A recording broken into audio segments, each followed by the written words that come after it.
Ayan, good morning guys. I just want to share with you yung gospel reading for today kasi nga it's about uh, resurrection or deadlifting in a way.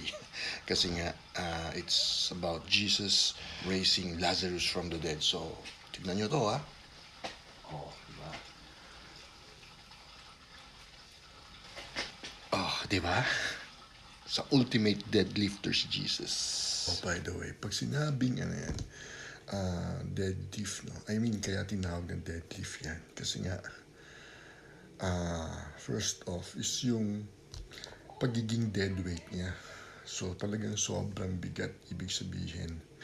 Kahit gaano kabigat, kayang masolusyonan pagdating sa Diyos, no? Of course, it's open to a lot of interpretation. Actually, lalo na dun sa mga non-believers, iisipin nila, it's not even possible. And sinasabi dito is yung mga ganyang klaseng miracle, it is possible sa Diyos, no? Pero kung titingnan natin na sa ngayon, no, na ang daming may mga kanya-kanyang interpretasyon ng mga tao. Ang mainit na usapin ngayon is yung mga magkakaiba ang mga opinion ng mga tao. Come to think of it, minsan na nagiging basehan pa ng iba is yung Bible.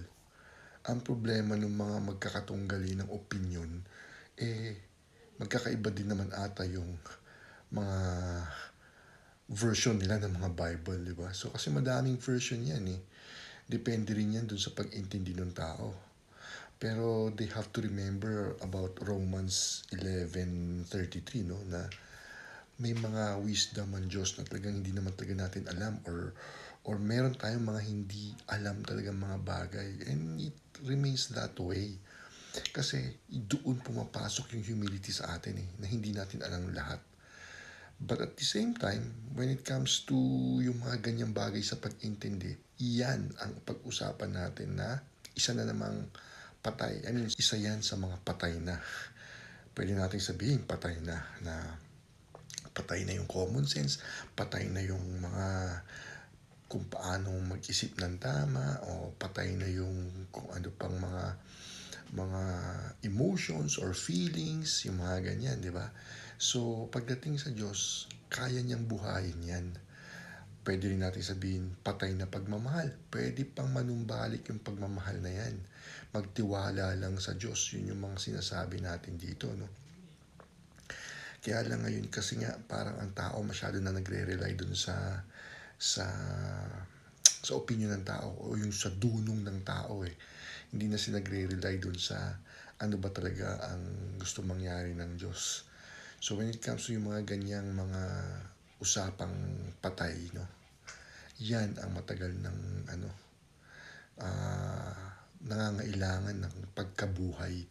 Buhayin natin yung faith, buhayin natin yung pagtitiwala sa Diyos, buhayin natin yung pagmamahal, buhayin natin yung totoong diwa o yung the real essence of love, yung mga ganyan So, with God, everything is possible. So, andyan yung point na kahit anong klaseng kamatayan yan, kaya niyang buhayin. Diba? Kasi nga, sa atin ngayon, basically, madaming mga bagay-bagay na masyado nating ipinagkakatiwala doon sa sarili nating pananaw, sa sarili nating pagkakaintindi. Behind yan is yung pride pa ng tao na sila yung tama. At syempre, andun yung know-it-all na ugali ng tao. Magtiwala lang tayo sa Diyos ngayon na sana ang buhay niya ngayon is yung dunong, yung common sense o yung pagmamahal, yung totoong pagmamahal, yun yung mabuhay ulit sa atin. Kasi matagal nang patay yun sa mga tao ngayon Diba? Lalo na yung mga kaalaman nila na sana mabuhay sa kanila yung wisdom na hindi natin alam lahat ng bagay. Hindi lahat ng bagay alam natin. Or bumuhay din ng humility sa atin. Diba? So, yun lang.